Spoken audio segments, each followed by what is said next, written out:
Superpedret patrocina les notícies. I recordi, cada setmana vals de descompte amb les seves seccions estrella. Superpedret, per la seva millor compra.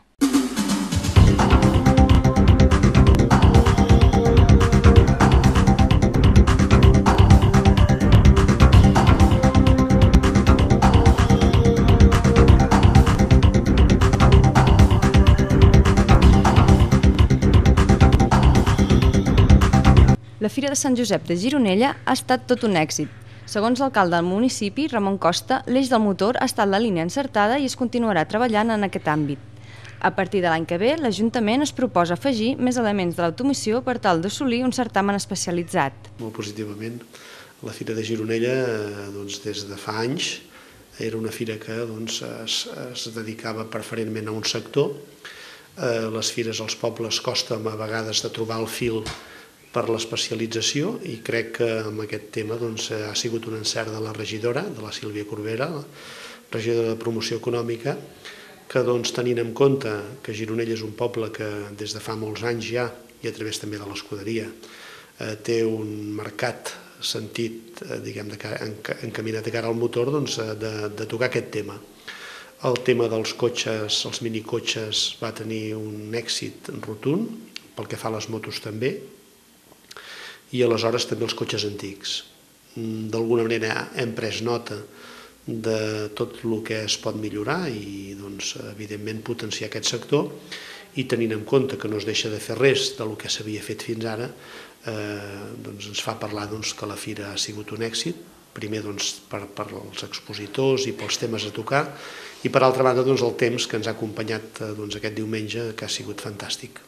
La 43a edició de la Fira de Sant Josep va omplir els carrers del municipi. Segons l'alcalde, el bon temps, les novetats de l'edició i l'ampliació d'enguany han fet que la fira hagi estat tot un reiximent. Ara ja toca treballar per la pròxima edició. El desig és convertir la fira en una referència del sector del motor a la comarca.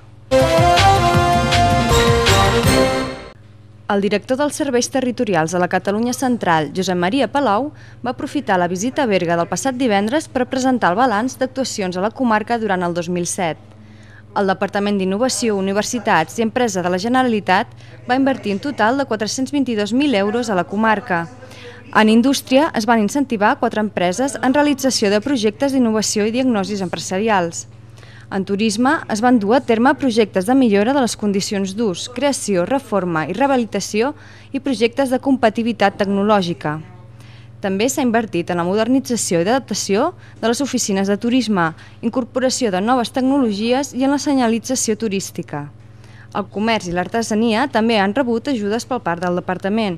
Es van modernitzar establiments i es van dur a terme 2 projectes de dinamització de mercats municipals i centres comercials. Es presenta de qualsevol manera o a correcuita, amb poc treball, amb poca dedicació. Després, els tècnics que estan avaluant-ho, ja d'entrada no ho valoren i potser és un bon projecte.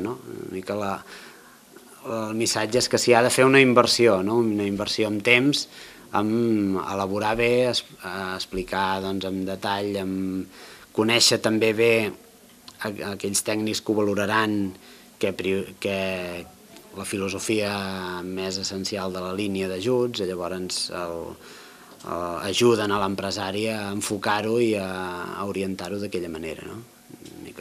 Aquest treball previ és molt important per tenir èxit en les sol·licituds. El bar musical S'ha d'empassar del carrer Gran Via de Berga ha tornat a ser l'escenari d'un nou capítol en la lluita dels veïns i l'Ajuntament per tancar el local. El passat divendres, membres de la policia local van precintar el bar.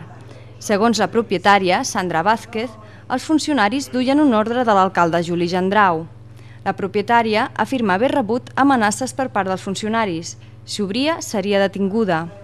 Davant de la gravetat de les presumptes amenaces, Vázquez va decidir consultar amb el seu advocat, però aquest li va confirmar que havia de ser un jutge que signés l'ordre.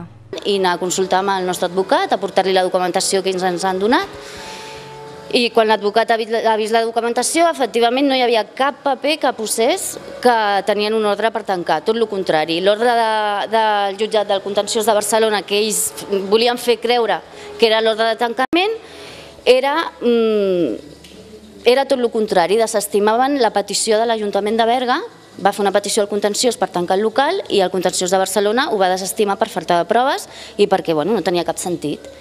I ells, en comptes de fer el que posava el paper, han fet tot el contrari i ens han fet creure que portaven un ordre del jutge. Així doncs, davant de la presumpta invalidesa dels documents presentats per la policia local, Vázquez va decidir obrir el local amb tota normalitat. Segons ella, el local compleix amb totes les obligacions.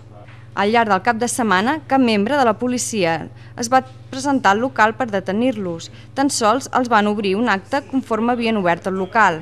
Ja fa gairebé 2 anys que la propietària està lluitant per mantenir el local obert, però els episodis en contra del bar musical no cedeixen i la propietària considera que hi ha algun interès amagat.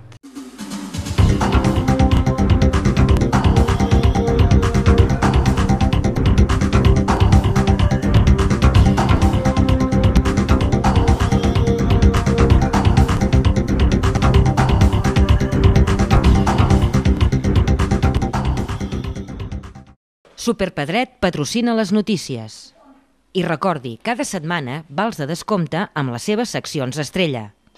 Superpedret, per la seva millor compra.